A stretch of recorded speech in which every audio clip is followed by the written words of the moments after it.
Hey guys, welcome back to Real Housewives Recaps. Today we are continuing on with Lady C's book. We finish up chapter 3 and we dive right into chapter 4, and I am here for it. Can I tell you, I love this book so much. I really do. The way it's written, it's just really speaking to me. It's holding my attention. I have heard a lot of these stories, but the way that Lady C explains things, it scratches an itch in my brain. So I highly recommend the book. It's so good. I mentioned before, if you have Audible, it's actually on there as part of your subscription. So definitely highly recommend finding that, downloading it. I wish she had narrated it. She did not, but the narrator is amazing. I had stepped away for a couple of days. I'd pre-recorded some videos, but I'm back now. Today is Wednesday. I'm recording this today. And then I got all of your messages that, of course, while I was gone, yesterday, Tuesday's video had a silent part in it. My apologies. I'd pre-recorded it. I'd uploaded it. I had no idea that happened, but I've since trimmed the silence out, so you may not notice it. And I've had several of you ask me to say what I was talking about, so I need to go back and figure that out. I actually recorded that a week ago, so I took my kid away for spring break, so I'm trying to get back into this. So I'm gonna have to figure out what I was talking about there, and I'll add an addendum in the comments or something. But again, thank you for everybody who let me know that happened. My apologies. But we're back now. We're excited to be here, and I'm ready to dive into Meghan and Harry, the real story. Just a huge thank you for being here. If you want to further support the show, check out Patreon, patreon.com/Real Housewives Recaps. We have a lot of fun over there. It's a great group. We're having lively discussions in the comments. Jay and I have been breaking down interviews given and different things that have popped up in the news with Harry and Meghan, so I definitely encourage you to check it out. I will be thanking my executive producers, and if you're interested in becoming one, again, patreon.com. So we pick up with Harry and Meghan. They had their 15th story of how they met and went on their first date. Of course, Meghan had to put in the, is he nice? I had one question, is he nice? Because if he wasn't kind, then it didn't seem like it would make sense. So Meghan was displaying just the right degree of reluctance, and that helped reassure Violet, the one who, in one of the iterations, and according to Lady C, helped facilitate the meeting. So she was trying to convey that she was, quote, lovely, sweet, personable, and loving young woman.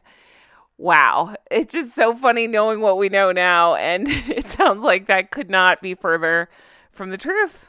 So according to Lady C and everything else we've read, Meghan's sole mission was to bag not any old prince, but, quote, the prince. I guess that means Harry. I think that's giving him too much credit because, whew, I just don't understand why anybody would want to bag that guy. But the same could be said for her. They seem like the perfect match made in hell. So according to Lady C, it was Meghan was able to captivate Harry from the outset because she, quote, needed to have a voice. And yes, you heard that pause in my voice because, damn. If only they'd use their powers for good instead of the path they've gone on. But yeah, so apparently that transfixed him. He loved how opinionated she was, and she made it clear that she must remain in control. And for a boy with mommy issues, I'm saying this, not Lady C, for a boy with mommy issues, that seems like it struck the perfect chord with Harold of Harold and Fraud. So they go on 2 dates back to back in London. We've heard about the Soho House, although Lady C points out it was actually a different private club that they had their first date. I'm going to err to the side of Lady C because she seems to know the deal with these two and they can't tell the truth about anything. So why would if they can't agree on how they met, why would where their first date took place be any different at all? So they went to Botswana. He Botswana'd her, the usual, we've heard it. But the couple would later claim that they had 5 or 6 months of privacy before their relationship went public. According to my new BFF, Lady C, that it was not the case. Apparently, they only went out a handful of times over a period of less than 4 months before the news of the relationship broke. To quote Lady C, this shows the intensity with which they shared. Then October 30th, 2016 happened, and Sunday Express, quote, blew the lovers' cover. So they let the world know that Prince Harry had a girlfriend. Her name was Meghan Markle. And within hours, quote, she became a household name for the first time in her life. She had finally arrived where she wanted to be, and the fun had really begun. So then we go into chapter 4. So here's where, again, I have to give credit to Lady C. She does such a good job of explaining. Yes, we are familiar with the story that broke in October, and oh my gosh, the costume party with Harry, where they had gone out, and it was their last night of freedom before the news broke, and he had to rush back to. We know that. Okay, here's where I love Lady C. She explains that flattering, in-depth information about Meghan arrived to the press within moments of the story breaking, which begged the question, who is fashioning the narrative behind the scenes? Okay, let me break it down for you. Basically, what she's saying is Meghan knew this was going to happen. Shocker. Who would have had motivation to leak the story? Meghan. She had already prepared for the story to leak and already had sent, according to Lady C, I think it was People Magazine, Daily Mail, other press publications, glowing stories about herself, just to give them more positive things to print. Do you see where I'm going with this?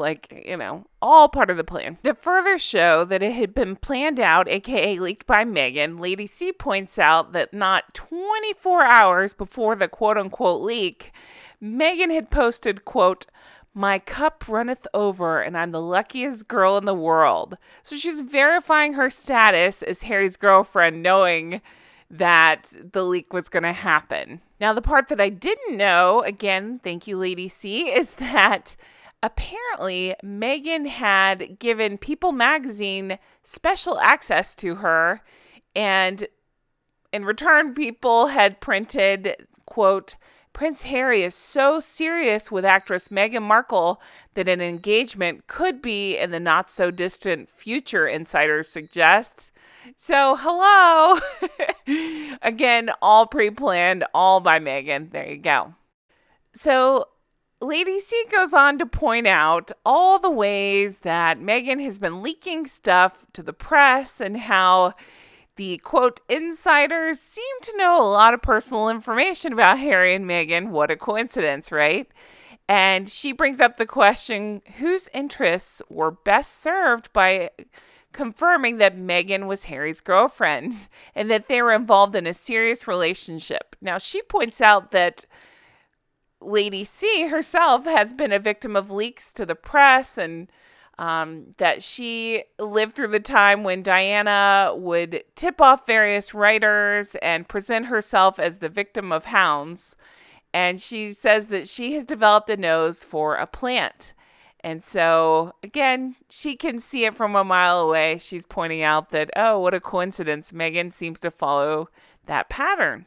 Lady C does a great job of explaining that while these two complain incessantly about the press, they actually did her a huge favor when they were dating. They covered her nicely, they talked about her respectfully, and they even painted her as a, quote, major star. Yes, I can hear you laughing from here. Okay, so it sounds like they painted her in a nice light. They were very kind to her. They were optimistic about the relationship at the beginning. But then, according to Lady C, it took very little digging to discover what was actually going on. That Meghan had a history of, quote, cultivating, captivating, denigrating, and discarding both men and women in her ascent to the top. I love Lady C. I keep saying that, but I do. That's what I'm telling you. The language of this book is amazing. So a male journalist told Lady C that as Meghan climbs to the next rung of the ladder, she plants the soles of her shoes on your head. And when you wipe off your face, you see it's covered in cow dung. So, Again, I think people are starting to see what was really happening and really going on with Meghan. Meghan, in other words, had discarded a whole load of friends of both sexes aside from men with whom she had been involved and done it in such a way that they had become enemies. She refers back to, do you remember when Meghan said, "Is he kind?" and talks about how Meghan would find friends who she deemed kind, potentially knowing that if she ditched them, they probably wouldn't speak out. So it was around page 117 that Lady C goes into a really in-depth and interesting explanation of why the British press is so much more intense than American press and, other press around the world. She said Australia might kind of come close, but nothing touches British press and their digging, reporting, etc. But she goes in to explain that no one wanted to hurt Harry. He was truly popular, and if Meghan was the girl he wanted and could make him happy, well, then that's that. And almost by common but silent consent, that apparently the press took a soft line on her. Well, apparently, according to Lady C, allegedly, I should say, this journalist at the Mail told her that, quote, "It's not often we find ourselves having to downplay instead of exaggerate. But with Meghan, that's what we had to do from the outset. It was the only way to get stories to pass the legal department." And what they mean is, it sounds like there were so many people that were speaking about, again, the way she would discard others and mistreat people, things like that. And so many people, there were a trail of bodies basically in the wake. And the Mail started to uncover it and could not believe how many people were saying the same things about her, about being calculated, and then how she cast people aside, everything we've seen, right? But again, the press was like, we like Harry, this is fine, let's just ignore it for a little bit. Completely opposite of what Harry and Meghan would have you think, which is the press was mean to them, and they were all the ist words that Harold and Fraud like to throw around. So this was about that time. Remember when Harry, against the palace's recommendation, put out that statement saying, "Don't be mean to my girlfriend." So he had never done that for any of his previous ladies. And so they took it as a sign of, oh, he really is serious about her. And it helped them for a little bit be in a positive light, garnering them sympathy from their legions of romantics and admirers who were rooting for them and hoping for their long-term happiness. So it bought them time. Well, Lady C points out that he, in his statement, was conflating responsible writers with crazy opinionists. He was actually pissed at people on Twitter writing their theories about what was going on and their thoughts on Meghan, that sort of thing. And he was using the latter, aka the crazy opinionists, to silence the former, which was the responsible writer. So a lot of stuff going on in there. She also brings up that sexism was a red herring thrown into the mix for useful purpose. Meghan was personally responsible for the content on the TIG, and in it, she regularly beat the twin drums of racism and sexism. Weird. Using the ist and the isms to get attention for herself. Where have we seen this before? Oh yeah, every move they make. So Lady C explains, had Meghan tried with the press, had she tried to understand what she was dealing with and the way it functioned and why it does the way it does, then she might have stood a chance. But in her ignorance, she lost the ability to cope. But that's where I say Harry sucks, because just like he could have taught her how to curtsy, not that I believe that story, but he should have explained to her about the British press. I've had a lot of you guys from the UK in my comments explain to me about the British press. So why couldn't he explain it to her? But he had a real hatred of it, born from his belief that they had taken out Diana. Now, I'm going to read a quote from Lady C. Quote, in fairness to them, they had done no such thing. Diana would have survived that car crash had she been wearing a seatbelt. She was also responsible for press following her that night. She had telephoned journalists before leaving Sardinia to tip them off about her arrival in Paris. She continued tipping them off once she arrived in that city. If you are being chased by people you have encouraged to chase you, you surely bear responsibility for creating the chase. Dun, dun, dun. See why I love Lady C? That is brilliant. I had so many of you try to explain this to me in the comments. That's the part that I didn't realize. We had talked about this, and I definitely encourage you to go back and watch the revenge video because we did go into this in depth, where I explained that growing up, I thought it was what Harry said. It was told to me that way, that, oh, it was the press that did it. And so many of you had so many things to say in the comments about, no, she didn't wear a seatbelt. There was, an impaired driver, everything we've heard, right? Everything we've talked about. But again, I love the way she so succinctly explained that. So up until that news story broke, again, October 2016, Meghan's media coverage had been solicited either by herself or through the studios. So this was a totally different deal for her. And when it didn't go exactly how she had planned and these stories started coming out, that's when she encouraged Harry to put out his statement.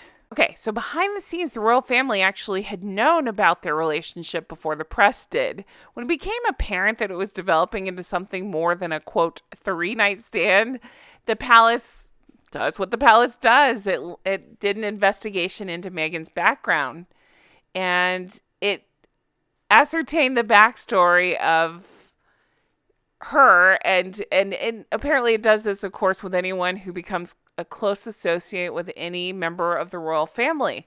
I look forward to this happening to me when I become BFFs with Catherine. There was concern over, quote, Meghan's past, and at this point it was just an affair, so they weren't overly worried, but it was obvious from what the palace discovered about Meghan's past that she might be trouble with a capital T. So then we breeze right along to November 2017. Buckingham Palace announces Harry and Meghan's engagement, and the news was greeted with genuine enthusiasm publicly. Okay, now I want to go on a very interesting journey that Lady C takes us on in this part of the book.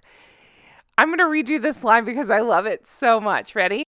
Between the announcements of the engagement and of Charles's appointment to succeed the Queen as head of the Commonwealth, the most glorious cock-up concerning color took place. Only Princess Markle of Kent, a woman universally deplored in royal circles, could have orchestrated something so pointlessly self-defeating.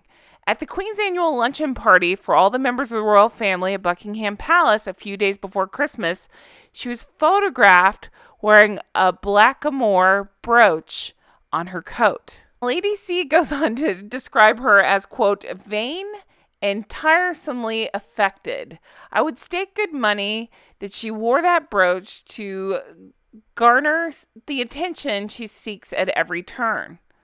So Lady C is asserting that Princess Markle of Kent wore this brooch deliberately. She had set out to knock the newcomer Meghan off the front pages, which she did. Now here's why I bring this up. Lady C does an excellent job of explaining this was... Okay, the papers reported this brooch as being, quote, racist. Okay. But Lady C says, I cannot fairly regard it as possessing racist overtones. It did not represent a sub-Saharan black slave, but instead a North African aristocrat. So she goes in to explain that the jeweler himself, Alberto Nardi, he's a Venetian jeweler who created the brooch. He took strong exception to the way ignorant commentators in Britain and America jumped on the racist bandwagon to condemn this item of jewelry that he had made without even being aware of its cultural significance and its place of origin. So a whole lot of nonsense was written, and he's explaining that quote, the brooch depicts a Moorish Venetian prince. And this was verified by a jewelry historian who went on to explain that, quote, the blacks in these pieces were essentially being depicted as aristocrats. And over the years, these objects became one of the city's most important symbols, symbolizing to Venetians their openness to other cultures. So not only are such items not racist in origin, but they actually give off the most powerful message of inclusivity. Could Princess Markle have actually been conveying a positive message rather than the negative one she was accused of? If so, it would have behooved Meghan to note that it's always dangerous for public figures to ignore public misconceptions, even when they're more knowledgeable and in the right. I found this part so fascinating, and you can tell Lady C clearly did her homework here, knowing that while she can't stand Princess Markle of Kent, the jewelry is not what people thought it was. It actually had a completely different message. Whether or not Princess Markle of Kent intended that is for you to decide. But it's fascinating to know the actual history of the jewelry versus what was reported on and what Harry and Meghan latched onto. So Lady C goes on to report that Meghan was fully included and asked to join the royal family for their Christmas celebration even before they were married, which was not something that happened with Diana or Catherine.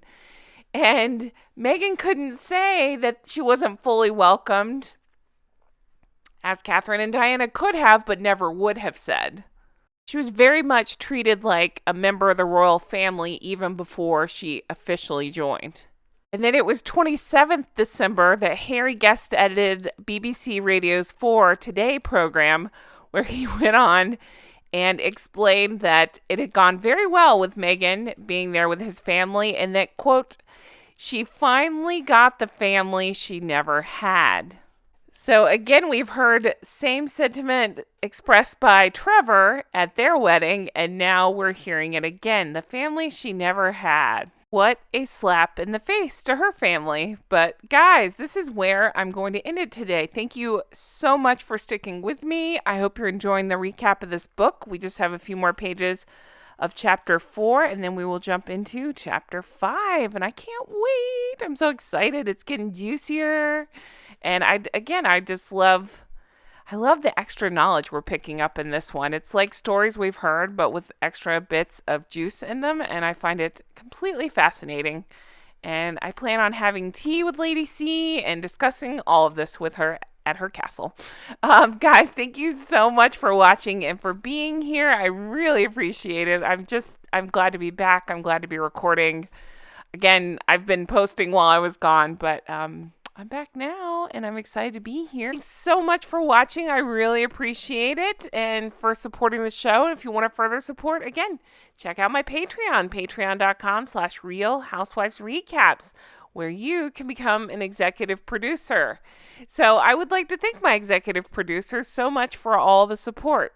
So a huge thank you to you guys for supporting the show. I really appreciate it. So a huge thank you, Linda. Thank you to Melissa. Huge thank you, Paige. Thank you to Teresa. Thank you, Mary.